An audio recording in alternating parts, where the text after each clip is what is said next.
Welcome back sa ating mumunting channel. So ngayon gagawin natin, mag-DIY tayo, change oil tayo ng Honda ADV. So tayo na lang mag-change oil. Kung nga pala, ito yung kung mag-DIY din kayo ng change oil, ito yung tinatanggal dyan, yung sa gear oil nya. So diba makikita nyo dalawa yan, hindi yan, ito yung nasa baba. So 12 yung size nung ano yan.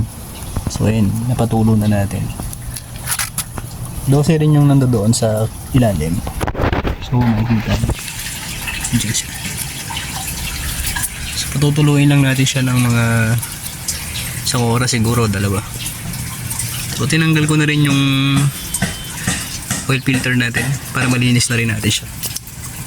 So yan, habang naghihintay tayo, linisin na natin yung natinanggal natin dyan para mamaya naka-ready na. So yun mga bro. So yan o, meron po siyang tumutulo. So antayin lang natin siya na maubos lahat yung laman yun. So yan, share ko na rin pala sa inyo to. So DIY rin to. So ito yung sa Ducati side mirror. Then ito yung R25. So sa mga nakaganyang setup, pwede siya ikabit. So subukan nyo rin siya. So ganyan lang yung ginawa ko. Tinanggal ko yung pinaka side mirror natin dito. Then ito yung pinalit ko. So makikita nyo, maangas na tingnan. Tsaka hindi na siya tumatama katulad nung R25 na dito siya banda. So pag niliko natin to, dati meron akong handguard dito tumatama siya. So kahit naka-aggressive mode ka, yung ibababa natin to, hindi siya tumatama ngayon kahit dito. So pwede pa tayo magkabit ulit ng handguard. So ibabalik ko yung handguard natin dyan. So yan o. So hindi naman siya mahirap, kitang-kita pa rin yung ano. Dahil naro-rotate naman to. Naro-rotate siya pa dito. Then pwede mo i-adjust ng ganun. I-adjust mo siyang ganun. So papalitan ko lang to ng molds. Bibili tayo ng stainless, then washer. So yan, share na mga bro.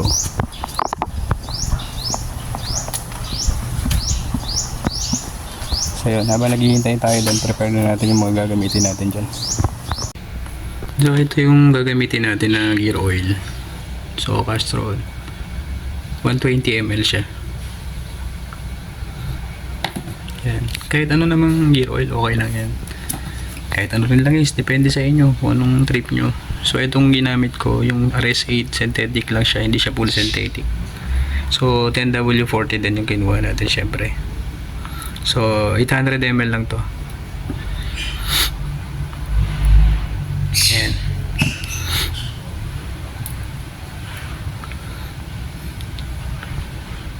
So okay naman yung ano nito, performance nito.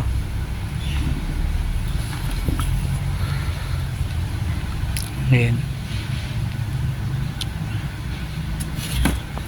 So ito syempre kailangan din natin imbudo. Habang naghihintay tayo na bumaba yung langis doon. Imbudo. Ganyan. Para naka-prepare na tayo. So mga dalawang oras natin hintayin tumulo lahat yun. Linisin natin yung pinakailalim niya bago natin ito ibalik. Then pa dito. So yan. So hindi naman kayo magkakamali dito magbalik na ito mga bro. Dahil hindi siya pwedeng nakaganito. Talagang ganyan lang siya. Kaya yung position niya. Then ganun. Ayan. Ito lang, pag-ingatan nyo lang to na huwag mapunit. Mabutas. So ayan, paglinis nyo, gamitan nyo lang ng joy. Tapos kung meron kayong pang hangin, bugahan nyo lang siya. Or kung wala naman, linisin nyo lang ng sabon. Okay na yan. Ayan. Maya balikan natin yun. After 2 hours. One eternity later. Ayan na, wala na siyang natulo. So ibabalik na natin to. O nga pala, ito yung mga tools natin. So, una natin to ibalik. Pagbalik niyan, ganyan lang siya. Kakamayan nyo lang siya.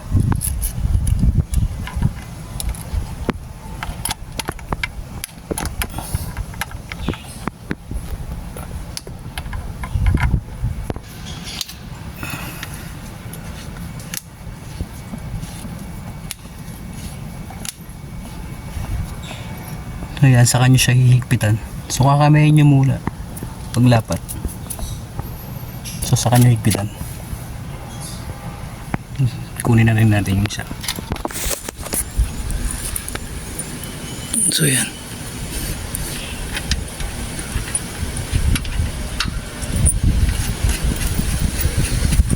So huwag nyo kalimutan yung washer. Yan, saka natin higpitan. Itong isa pa. Kaya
so i-reset lang natin to. So i-reset lang natin siya.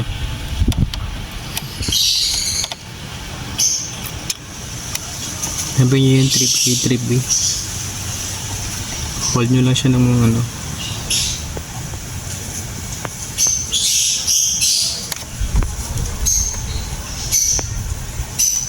Yan. Reset lang natin lahat.